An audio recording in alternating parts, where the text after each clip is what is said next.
Hello viewers, আসসালামু আলাইকুম। জীবনের কিছু অংশ নিয়ে আজকে আপনাদের সামনে হাজির হয়েছি। যদিও আমি সম্পূর্ণ ভিডিওটা করতে পারি নাই, কিন্তু তবে একটা ভিডিওর মাঝে আপনাদেরকে সব কথা বলতে পারবো বলে আশা করি। আমি একটা মেয়ে, হ্যাঁ, আমার একটা জীবন, আমি একটা পরিবারে বড় হয়েছি, আবার আমাকে একটা পরিবারে বিয়ে দেওয়া হয়েছে। আলহামদুলিল্লাহ, সব কিছুর জন্যই আলহামদুলিল্লাহ।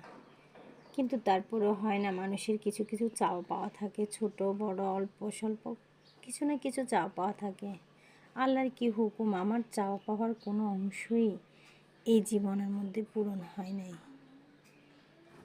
না। আমি কোনো জায়গায় আমি চেষ্টা করি, আমি যথেষ্ট চেষ্টা করি নিজেকে ফুটিয়ে তোলার জন্য, নিজেকে গ্রো করার জন্য, বা নিজের কোনো একটা কর্ম করে এটা ফুটিয়ে তোলার সবচেয়ে বেশি চেষ্টা করি। কিন্তু দুঃখের বিষয় কি জানেন, এটা কখনোই ফুটে ওঠে না।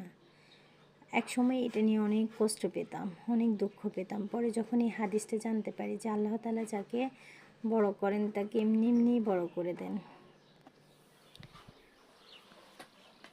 আর যাকে করেন না তাকে কোনো অংশেই করেন না।